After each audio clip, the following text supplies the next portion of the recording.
Welcome, my friends. In the Call of Cthulhu by H.P. Lovecraft, we learn the terrifying details about the work of the followers of Cthulhu. Link to part 1 above. The story so far. The horror in clay. Francis Thurston discovered a strange bas-relief that depicted a monstrous creature. This also linked to an idol found by Inspector Legras in New Orleans, who was investigating an obscene cult. Observing the similarities, Thurston visited Henry Wilcox, the sculptor of the idol. We also found out about a derelict ship with one survivor and another idol. In the final part, we hear the horrific story of the sole survivor found delirious and clutching an ancient clay idol, and Thurston comes to his final, terrifying conclusion. Now, come and sit, as it's time to enter the Cave of Chronicles.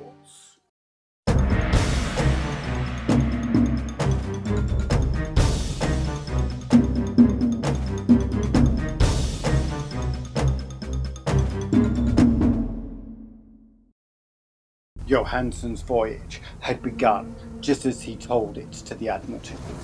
The Emma, in ballast, had cleared Auckland on February 20th and had felt the full force of that earthquake-born tempest, which must have heaved up from the sea bottom the horrors that filled men's dreams. Once more under control, the ship was making good progress when held up by the alert on March 22nd, and I could feel the mate's regret as he spoke of her bombardment and sinking. Of the swarthy cult fiends on the alert, he speaks with significant horror. There was some peculiarly abominable quality about them that made their destruction seem almost a duty, and Johansson shows ingenuous wonder at the charge of ruthlessness brought against his party by the proceedings of the Court of Inquiry. Then, driven ahead by curiosity in their captured yacht under Johansson's command, the men sight a great stone pillar sticking out of the sea, and in south latitude 47 degrees 9 feet, west longitude 126 degrees 43 feet, come upon a coastline of mingled mud, ooze and weedy Cyclopean masonry, which can be nothing less than the tangible substance of Earth's supreme terror, the nightmare corpse of the city of Relia that was built in measureless eons behind history by the vast, loathsome shapes that seeps down from the dark stars. There lay Dread Cthulhu and his hordes, hidden in green, slimy vaults, and sending out at last, after cycles incalculable, the thoughts that spread fear into the dreams of the sensitive, and called imperiously to the faithful to come on a pilgrimage of liberation and restoration. All this Johansson did not suspect, but God knows he soon saw enough.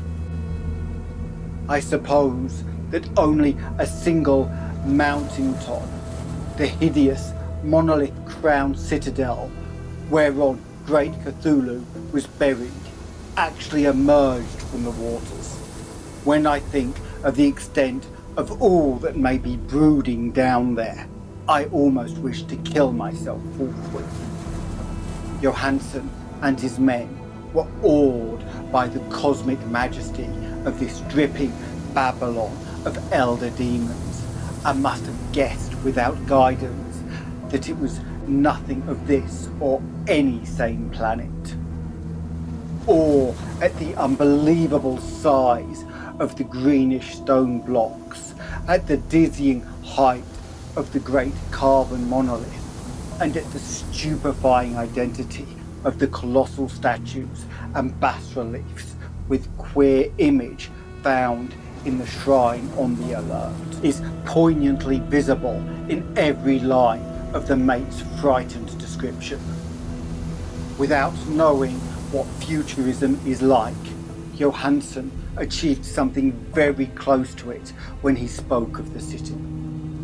For instead of describing any definite structure or building, he dwelled only on the broad impressions of vast angles and stone surfaces too great to belong to anything right or proper for this earth, and impious with horrible images and hieroglyphs. I mentioned his talk about angles because it suggests something Wilcox had told me of his awful dreams. He had said that the geometry of the place he saw was abnormal, non-Euclidean, and loathsomely redolent of spheres and dimensions apart from ours. Now an unlettered seaman felt the same thing whilst gazing at the terrible reality. Johansson and his men landed at a sloping mud bank on this monstrous acropolis and clambered, slippery, up over the titan oozy blocks which could have been no mortal staircase. The very sun of heaven seemed distorted when viewed through the polarizing miasma, welling out from the sea-soaked perversion, and twisted menace and suspense lurked leeringly in those crazed, elusive angles of carven rock, where a second glance showed concavity after the first showed convexity. Something very like fright had come over all the explorers before anything more definite than rock and ooze and weed were seen. Each would have fled had he not feared the scorn of the others, and it was only half-heartedly that they searched vainly as it was proved for some portable souvenir to bear away. It was Rodriguez, a Portuguese sailor, who climbed up to the foot of the monolith and shouted of what he had found. The rest followed him and looked curiously at the immense carved door with the now familiar squid dragon bas relief. It was, Johansson said, like a great barn door, and they all felt that it was a door because of the ornate lintel thresholds and jambs around it, though they could not decide whether it lay flat like a trap door or slantwise like an outside cellar door. As Wilcox would have said, the geometry of the place was all wrong. One could not be sure that the sea and the ground were horizontal, hence the relative position of everything else seemed phantasmically variable. Bryden pushed at the stone in several places without result. Then Donovan felt over it delicately around the edge, pressing each point separately as he went. He climbed interminably along the grotesque stone mouldings. That is, one would call it climbing if the thing was not after all horizontal. And the men wondered how any door in the universe could be so vast. Then, very softly and slowly, the acre great panel began to give inward at the top, and they saw that it was balanced. Donovan slid or somehow propelled himself down or along the jamb and rejoined his fellows. And everyone watched the queer recession of the monstrously carven portal. In this fantasy of prismatic distortion, it moved anomalously in a diagonal way, so that all the rules of matter and perspective seemed upset. The aperture was black, with a darkness almost material. That tenebrousness was indeed a positive quality, for it obscured parts of the inner walls that ought to have been revealed, and actually burst forth like smoke from its eons-long imprisonment, visibly darkening the sun as it slunk away into the shrunken and gibbous sky on flapping, membranous wings. The odour arising from the newly opened depth was intolerable, and at length the quick-eared Hawkins thought he heard a nasty, slopping sound down there. Everyone listened, and everyone was listening still when it lumbered slobberingly into sight and gropingly squeezed its gelatinous green immensity through the black doorway into the tainted outside air of that poisoned city of madness. Poor Johansson's handwriting almost gave out when he wrote of this. Of the 6 men who never reached the ship, he thinks 2 perished of pure fright in that accursed instant. The thing cannot be described. There is no language for such abysms of shrieking, immemorial lunacy, such eldritch contradictions of all matter, force, and cosmic order. A mountain walked or stumbled.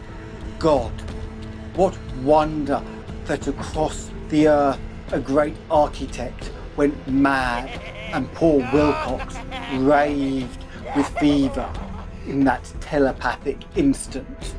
The thing of the idols, the green, sticky spawn of the stars, had awakened to claim its own. The stars were right again, and what an age-old cult had failed to do by design, a band of innocent sailors had done by accident. After quintillions of years, Dread Cthulhu was loose again and ravening for delight. 3 men were swept up by the flabby claws before anybody turned. God rest them, if there be any rest in the universe. They were Donovan, Guerrera, and Angstrom.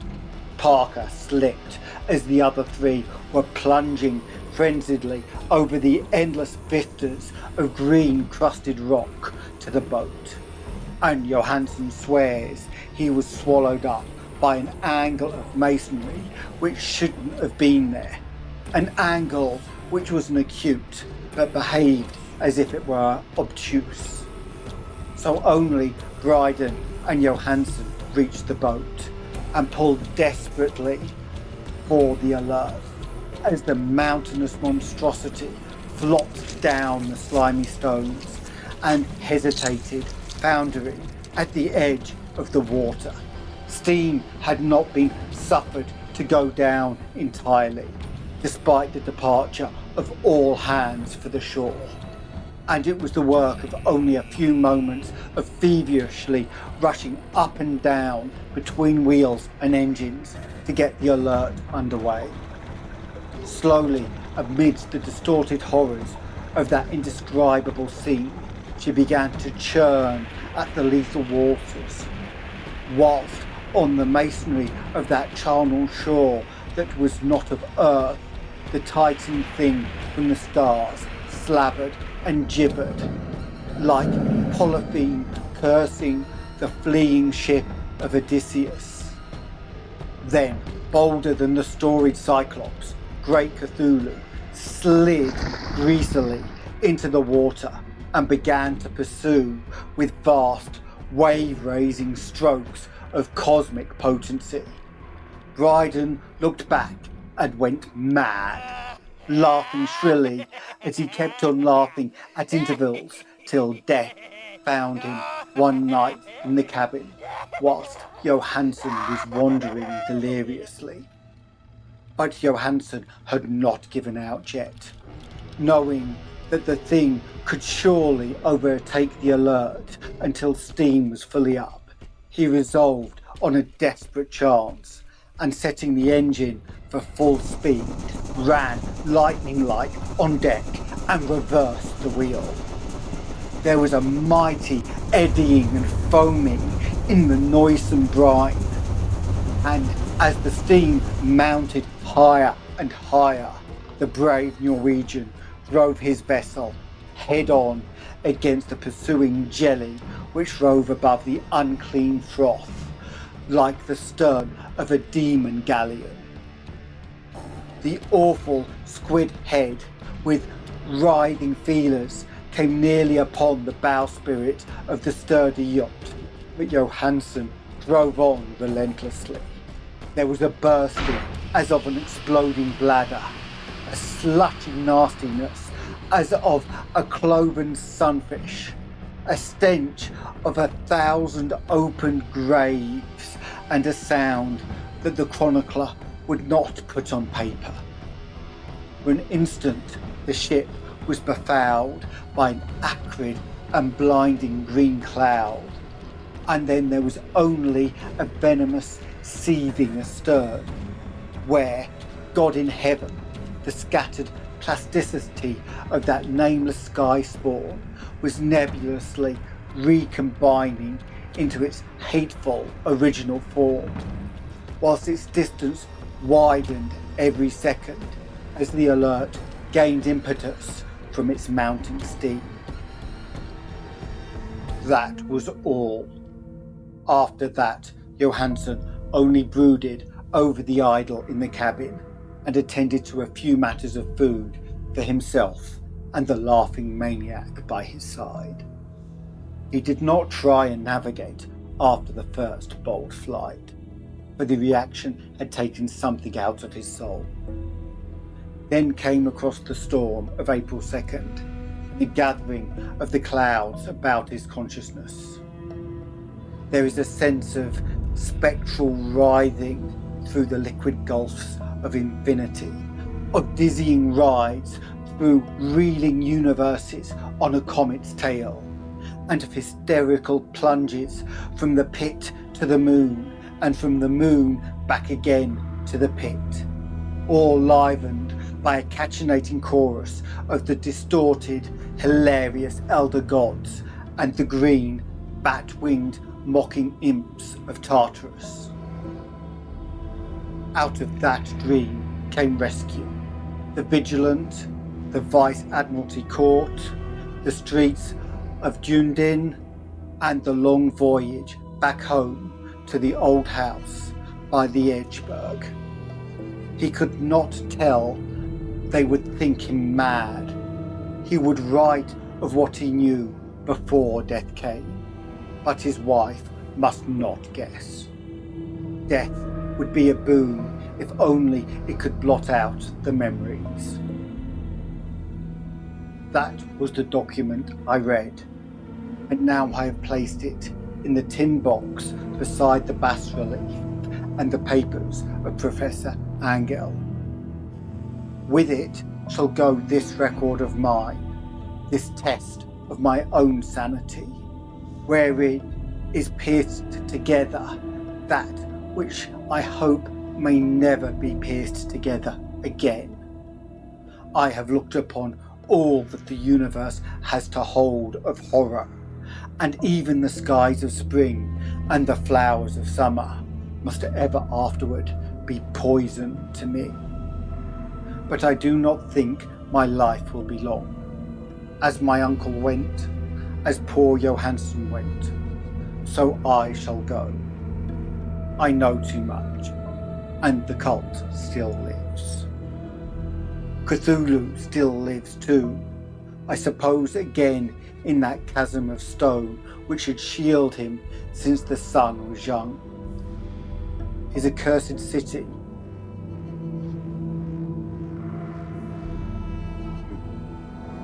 since the sun was young, his accursed city is sunken once more, for the Vigilant sailed over the spot after the April storm.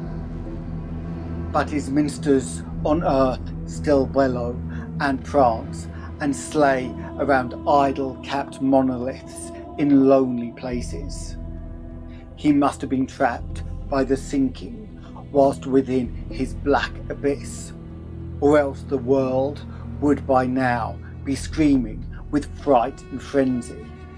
Who knows the end? What has risen may sink, and what has sunk may rise.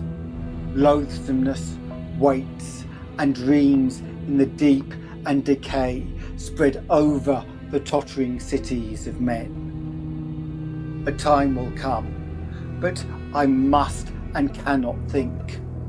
Let me pray that if I do not survive this manuscript, my executors may put caution before audacity, and see that it meets no other eye.